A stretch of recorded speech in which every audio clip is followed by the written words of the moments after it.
BJP SC Morcha రాష్ట్ర అధ్యక్షుడు శ్రీ కాంతి కిరణ్ గారి ప్రెస్ మీట్. పాత్రికేయ మిత్రులకు నమస్కారం. నేను కాంతి కిరణ్, భారతీయ జనతా పార్టీ ఎస్సీ మోర్చా తెలంగాణ రాష్ట్ర అధ్యక్షుడిని. ఈరోజు కాంగ్రెస్ పార్టీ తన ఒక నైజాంని మళ్ళొకసారి దుర్మార్గమైన పార్టీ, ఈ దేశ అభివృద్ధిని ఓర్చుకోలేని పార్టీ, దేశ ప్రగతిని ప్రపంచ దేశాలలో ఏ ఖ్యాతికైతే ప్రియతమ ప్రధాని నరేంద్ర మోడీ గారి నేతృత్వంలో ప్రపంచ దేశాలన్నీ కూడా బీజేపీ నేతృత్వంలో నరేంద్ర మోడీ గారి నేతృత్వంలో ఈ దేశం ఒక ఉత్తమమైన శక్తివంతమైన దేశంగా పరివర్తన చెందుతుంది. దాన్ని ఓర్చుకోలేని పార్టీ అని ఈరోజు స్పష్టమైన నిదర్శన ఏమిటి అంటే, ఢిల్లీలో భారత్ మండపంలో ఏదైతే ప్రపంచ ఆర్టిఫిషియల్ ఇంటెలిజెన్స్ మీద ఏదైతే కాన్ఫరెన్స్ జరుగుతున్నదో, సమిట్ జరుగుతున్నదో, ఆ సమిట్లో సుమారుగా 22 ప్రపంచ దేశాల నుంచి కూడా ఆ దేశాలకు సంబంధించిన ఆర్థిక మేధస్సు కలిగిన నిపుణులు, టెక్నికల్గా ఎంతో ఎక్స్పర్ట్స్, అదే రకంగా గ్లోబల్ కంపెనీకి సంబంధించిన పెద్ద పెద్ద సీఈఓలందరూ కూడా ఆ ఇంటర్నేషనల్ ఆర్టిఫిషియల్ ఇంటెలిజెన్స్ సమిట్లో పాల్గొంటే క్రమంలో మనమందరం చూసినాము.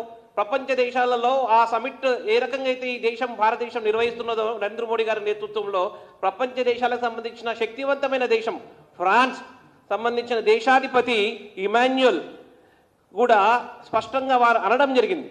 భారతదేశము ఇమాన్యుయల్ మ్యాక్రోన్ అనే ఒక ఫ్రాన్స్ నాయకుడు వారు స్పష్టంగా అనడం జరిగింది. భారతదేశం ఏ రకంగా అయితే శక్తివంత దేశం అవుతున్నదో ప్రపంచ దేశాలలో కూడా ఈరోజు ఆర్థికంగా సాంకేతికంగా ఏదైనా దేశం ఉన్నది అంటే అది భారతదేశము అని ఫ్రాన్స్ సంబంధించిన ప్రెసిడెంట్ కూడా అనడం జరిగింది. మనం చూస్తూ వస్తున్నాము. గత 2 రోజులుగా ఏ రకంగా అయితే ఢిల్లీలో నరేంద్ర మోడీ గారి నేతృత్వంలో ఈ దేశంలో సంబంధించిన ఎందరో మంది యువకులు వాళ్ళ స్టార్టప్ కంపెనీలు పెట్టుకొని ఆర్టిఫిషియల్ ఇంటెలిజెన్స్లలో ఏ రకంగా ఈ దేశంలో ఆధునికత మీద పనిచేస్తున్నాము అని ప్రపంచానికి ప్రదర్శించే ఒక క్రమంలో ప్రపంచ దేశాలన్నింటి నుంచి కూడా ఎవరెవరైతే పెద్ద పెద్ద గ్లోబల్ ఎక్స్పర్ట్స్, టెక్నోక్రాట్స్, ఎన్నో కంపెనీలు ఒక సీఈఓలు కూడా ఈ భారత్ మండలంలో ఏదైతే ఏఐ ఇంటెలిజెన్స్ సమిట్ జరుగుతున్నదో దాంట్లో ఒక పాత్ర వారు ఒక ప్రపంచ దేశాల నుంచి కూడా వారి యొక్క ఇంటెలిజెన్స్ ప్రజెంటేషన్ ఇస్తున్నారు. అన్ని దేశాల నుంచి డెలిగేట్స్ అందరూ కూడా అక్కడ వాళ్ళ కంపెనీలకు సంబంధించిన ప్రజెంటేషన్ ఇచ్చే ఒక వేదిక. ప్రపంచ దేశాల నుంచి కూడా వచ్చిన వాళ్ళందరూ కూడా చూస్తున్నారు.